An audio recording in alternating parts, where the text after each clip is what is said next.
Meron po akong napakinggan na pangangaral. Ang sabi ng mangangaral na ito, she claimed na siya po ay isang mangangaral at galing siya sa Panginoon. Ang sabi niya is, hindi daw masama ang maging LGBT or maging part ng LGBT. Hindi daw po iyon kasalanan. And meron pang isang mangangaral na nagsasabi na ang LGBT sila po ay mga banal.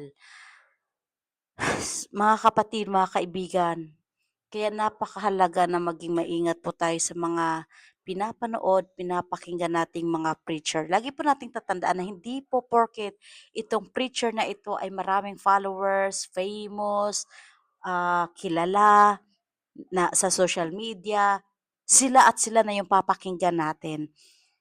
Bilang Kristiyano, para hindi po tayo maligaw, magbasa tayo ng Biblia.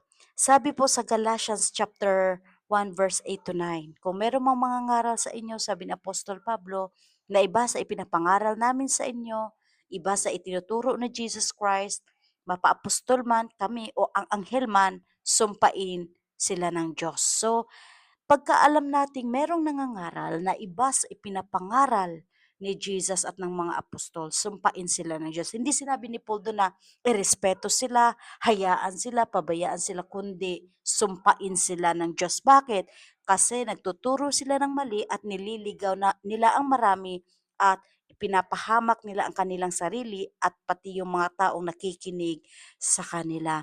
Alam niyo po, hindi po totoo na ang LGBT po, wala po akong galit sa manang loob about po sa LGBT, sa mga party po ng LGBT. Pero bilang Kristiyano, kailangan ko pong sabihin sa inyo ang katotohanan, mga minamahal kong kapatid. Ang pagiging LGBT or party ng LGBT or yung pag-claim na iba ang kanilang gender sa babae at sa lalaki ay malaki pong kasalanan sa Panginoon. Sabi ng Biblia, ang kasalanan ay paglabag sa utos o kautusan ng Diyos. And we know na ang gender na nilikha lang ng Diyos ayon sa kanyang image ay female and male, lalaki at babae. Maliban doon, wala na po siyang ibang nilikha. Wala pong nilikha na tomboy si Lord. Wala pong nilikha na bakla ang Panginoon or anong gender pa man yan. Wala po. Kaya pag against na sa utos at sa will ni Lord ang ating ginagawa at pamumuhay, nagkakasala na po tayo sa Panginoon. Yung pagsabi pa lang po natin na iba yung halimbawa lalaki ka, tapos sinabi mo na babae yung pakiramdam mo, babae ka, babae yung puso mo, dun pa lang nagkakasala na po agad tayo.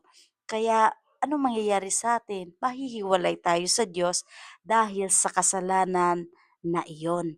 Sa laman ng takbo ng ating isipan, puso at ginagawa. Nahihiwalay tayo sa Panginoon dahil sa ating mga kasalanan. Kaya kung tatanungin niyo po ako, masama po ba ang maging LGBT? Kapatid, hindi po ako nagsasabi kundi ang Diyos mismo. Yes po, kasalanan po. At sabi rin po sa 1 Corinthians chapter 6 verse 9 to 10, meron pong mga kasalanan na binanggit doon, yung pagnanakaw, pandaraya, pangkukulang, pagsamba sa Diyos-Diyosan, pangangalunya, pakikiapid at pakikipagtalik sa kapwa lalaki at babae ay mga taong walang bahagi sa kaharian ng Diyos, mga taong makasalanan.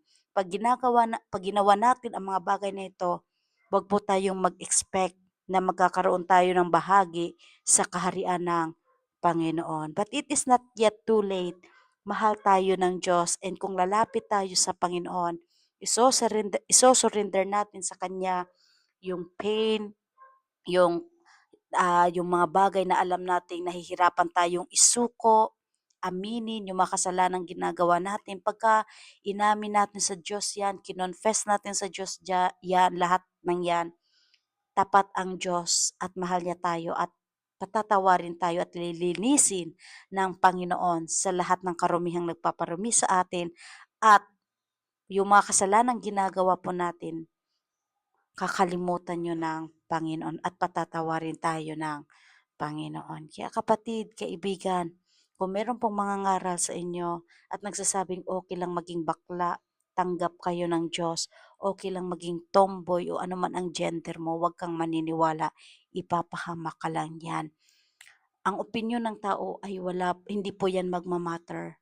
Ang nagma-matter po ay kung ano ang sinasabi ng salita ng Diyos dahil time will come, ang hahatol sa bawat isa sa atin ay yung salita ng Diyos na ating napapakinggan at ipinapangaral namin. So God bless po sa ating lahat.